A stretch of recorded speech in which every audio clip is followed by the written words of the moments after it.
बूढ़ी दादी का भूखा कौवा। एक गांव में एक बूढ़ी औरत अकेली रहती थी। वो अकेले ही अपनी जमीन पर थोड़ी बहुत खेती बाड़ी करके और सब्जियां गांव के बाजार में बेचकर अपना गुजारा कर लिया करती थी। एक दिन जब वो सब्जियां बेचकर वापस आई तो उसने देखा कि उसके घर के सामने एक कौवा घायल पड़ा हुआ है। अरे अरे अरे, क्या हुआ तुम्हें? तुम यहाँ कैसे गिरे? तुम्हें चोट कैसे लगी? ऐसा कहते हुए बुढ़िया ने कौवे को उठा लिया और अपने घर के अंदर ले गई। उसने कौवे की चोट पर मरहम लगाया, उसे खाने के लिए रोटी और पीने के लिए पानी दिया। पानी पीकर उसे होश आ गया और कौवे ने अपनी चोट हिलाकर बुढ़िया का धन्यवाद किया। तब बुढ़िया ने उससे कहा, तुम फिक्र मत करो, तुम्हारी चोट जल्दी ठीक हो जाएगी और तुम फिर से उड़ने लगोगे। बुढ़िया ने कौवे की 3-4 दिन तक खूब सेवा की। एक दिन जब वो बुढ़िया सुबह सुबह उठी तो उसने देखा कि कौवा उसके घर में ही नहीं है। अरे कौवा कहाँ गया? उसे कहीं बिल्ली तो नहीं ले गई? तभी बुढ़िया को अपने आंगन के पेड़ से काय काय की आवाज सुनाई दी। बुढ़िया ने देखा तो कौवा बिल्कुल ठीक हो गया था और पेड़ पर बैठा काय काय कर रहा था। अच्छा, तो तुम ठीक हो गए हो। ठीक है, अब तुम आजाद हो, कहीं भी उड़कर जा सकते हो।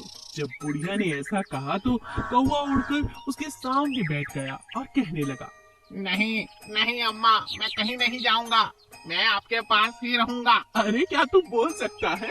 हाँ अम्मा, मैं बोल सकता हूँ। अब कौवा बुढ़िया के पास ही रहने लगा। एक दिन जब सुबह सुबह कौवा बाहर से उड़कर आया तो उसने देखा कि बुढ़िया अंदर बीमार पड़ी है। उसे बहुत तेज बुखार था और वो बुखार में दर्द के मारे कराह रही थी। कौवे ने अपनी चोंच से बुढ़िया को पानी पिलाया। पानी पीते ही बुढ़िया की आंखें खुल जाती हैं और तब कौवा कहता है, आप फिक्र मत करो, मैं अभी जाकर डॉक्टर को बुलाकर लाता हूँ। और कौवा उड़ता हुआ सीधा डॉक्टर के पास गया। डॉक्टर ने कौवे को देखा और कहा, अरे ये कौवा कहाँ से आ गया? उड़ाओ इसे यहाँ से। लेकिन कौवे ने झट से डॉक्टर की घड़ी उठाई और उसे लेकर उड़ने लगा। घड़ी काफी कीमती थी। डॉक्टर और उसके कर्मचारी भी पकड़ो पकड़ो कहते हुए कौवे का पीछा करने लगे और भागने लगे। कौवा उड़ते उड़ते सीधा बुढ़िया की झोपड़ी के पास गया और अंदर आ जाता है। जब डॉक्टर और उसके कर्मचारी झोपड़ी के अंदर गए तो बुढ़िया को बीमार देखकर सारी बात उनकी समझ में आ गई। अच्छा, तो कौवे महाराज ये बात है, हमें यहाँ बुलाना चाहते थे आप? डॉक्टर के ऐसा कहते ही कौवा वो घड़ी डॉक्टर के सामने फेंक देता है। डॉक्टर ने बुढ़िया को देखा और उसे अपने साथ अस्पताल ले गया। उसका वहाँ अच्छे से इलाज हुआ। कुछ ही दिनों में अच्छा इलाज मिलने के कारण बुढ़िया बिल्कुल ठीक हो गई। आज तुम्हारे कारण ही मैं जिंदा हूँ, तुम्हारा बहुत बहुत शुक्रिया। और ऐसा कहते ही बुढ़िया ने कौवे के माथे को अपने हाथों से सहलाया। जैसे ही बुढ़िया ने कौवे को सहलाया वो एक जवान आदमी में बदल गया। यह देखकर वो बुढ़िया हैरान रह गई।